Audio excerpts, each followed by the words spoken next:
Nick Chen, all right, Nick Chen of Talent X.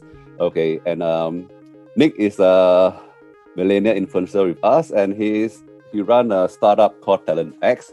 And today, together with Ivan, we're gonna have a short chat with him on a very interesting topic. Okay, it's quite a mouthful. How would the dark side personality traits in leaders demote corporate innovation?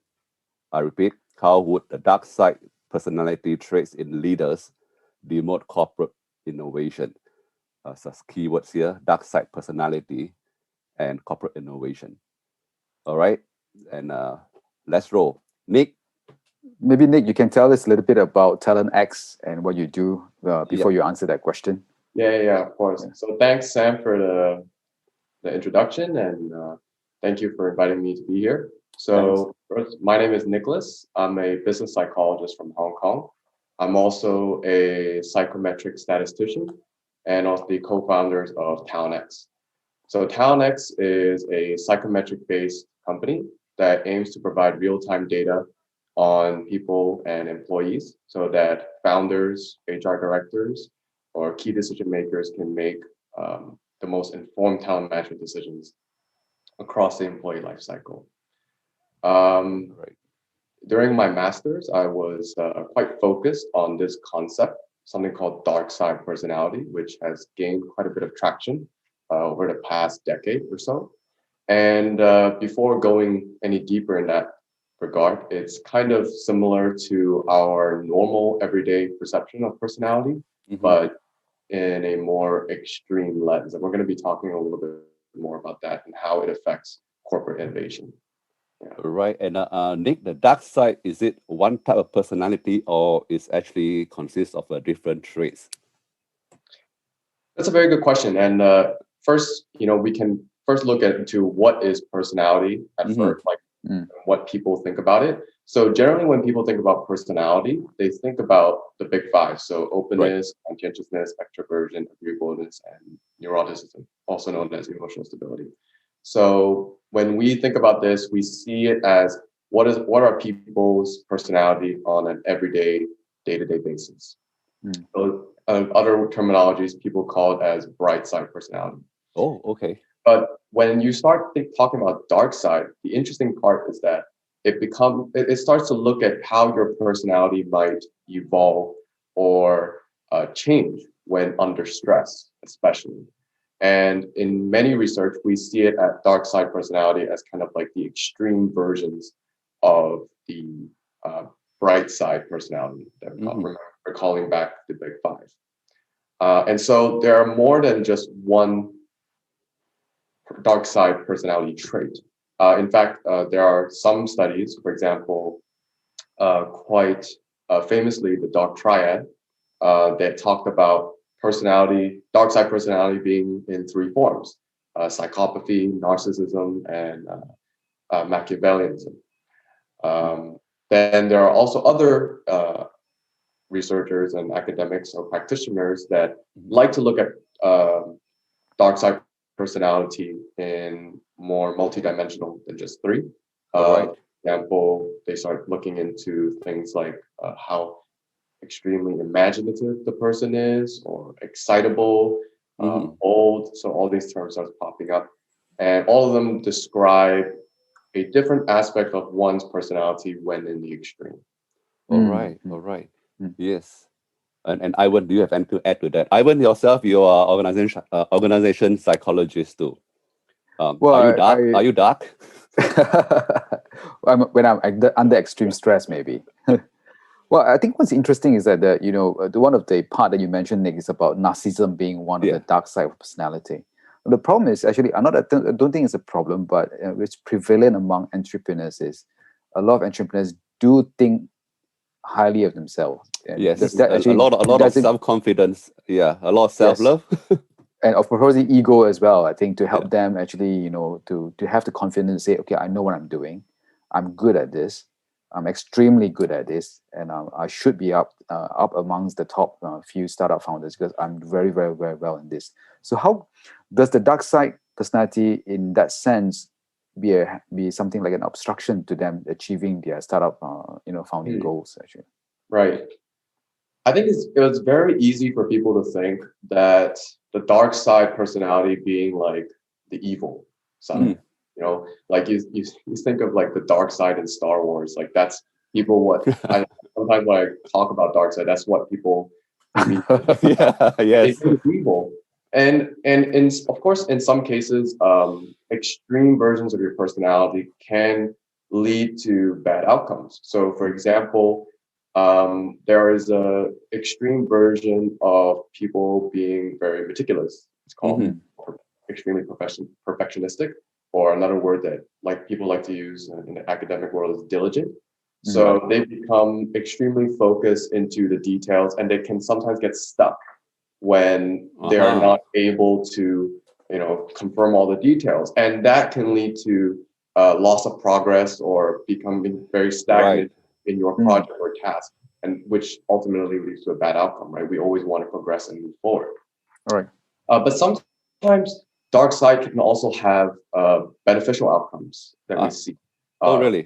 in research. Yes, for sure. Yeah. So, for example, coming back to narcissism. So, narcissism, as you guys described it, is kind of very high in ego, very self-loving. They always want to put themselves in a positive light. Mm. They always want to grab people's attention, and they kind of want everyone to see them as the best. Underlying reasons of why that is, that's another discussion. But that's what you see in a person scoring higher on narcissism. All right. What we find is that people who are higher on narcissism actually move up the corporate ladder quite easily, or like quite more quickly than those who are lower on narcissism. Typically, because in an organizational setting, when you grab people's attention, especially your leaders, and Mm-hmm. you keep putting yourself in a positive Yeah. light without letting them see, the bad side of you or the parts where you fail, it creates a perception in other people's minds that you are actually successful. All And right. that bias, then helps perpetuate them up the corporate ladder as they progress. So is that a good or bad thing? Well, again, it depends on perspective, right? From the Right. perspective of I'm able to move up the corporate ladder, it's a beneficial outcome. I see. I Whether or see. All right. not you are worthy of that, it could be negative, or it could be a bad All thing. right. So that's something that in dark side personality we're starting to realize and we're starting to see. And ultimately, by knowing someone's level of narcissism, we could be aware about these things. But Right. I Right. rambled on a bit long and I kind of forgot the question. No, no. No, I This think is you this answered is it very well, actually. this is very interesting, and actually, you have brought us into the corporate world now, Nicholas. Okay, so that we are in the corporate setting you had just mentioned, and I understand now that the dark side is actually a spectrum of it, and Mm, if we move towards the extreme, is detrimental.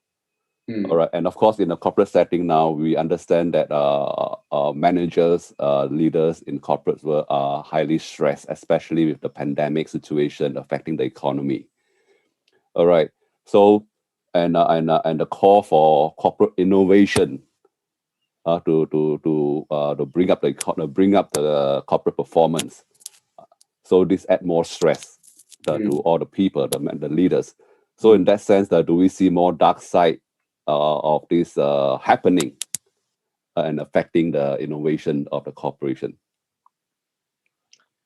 Well, in terms of personality changing because of the stress of Yeah. COVID-19, I think there's still research to be looked into about that. So we know that from generally speaking, from a personality psychologist standpoint, uh, once you reach a certain age, your personality kind of stays the same, Oh. unless there's a huge intervention or a huge life-changing outcome, in which case COVID has occurred.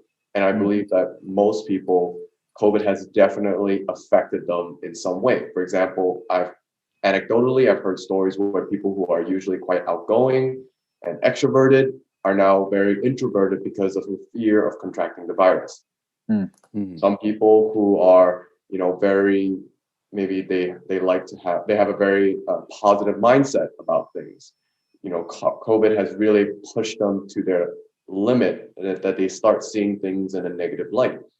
We also see that people, but sorry, But also with COVID, it's kind of sparked out not new, but it has sparked out symptoms such as like depression and unhappiness in people who are naturally already predisposed to feel those ways, maybe because of their lower emotional stability or they're higher on neuroticism. So COVID has not only, I guess, changed people's personalities in some respect because of this life-changing outcome, but it also has brought out outcomes based on our natural predispositions that we didn't know we had because we weren't exposed to those stressors. All right. Yet. How it looks in the occupational world, you start seeing a lot of anxiety about how exactly the future is going to be like, and that can also bring about some dark side traits in people that they wouldn't normally experience prior to COVID. Coming back to the things like meticulousness, maybe people start being so worried about their work being perfect in the fear of maybe losing their job if they don't produce perfect work. In a time of budget cuts or economic downturn, like this things could happen. Everyone perceives it differently, and everyone will experience it slightly differently. Right. And No, sorry. maybe let me chip in a bit because it's a very interesting discussion that Nick has brought up. Actually, I think one of the thing that piques me a lot is we have been talking about WFH to WFA, work from home and work from anywhere. I actually moderated a panel about in November last year at HR Asia Forum, and we talk about WFA and WFH and what are the things the company is doing. But what I realized is that a lot of these are actually very physical changes. Like, for instance, having more technology at home for people to work from home, having a better scheduling system to enable people to, like you slot in time. We're having people physically in office and then we're rotating them. All this is more about technology, taking videos, but there is almost virtually no discussion on how, they should prepare their workers mentally, especially on the personality side. What are they to tweak or to watch out for, or to to build upon to actually to work in the new normal, so to speak, the WFE and WFH. So what's the thought about that, Nick, actually in that area of WFH and WFH?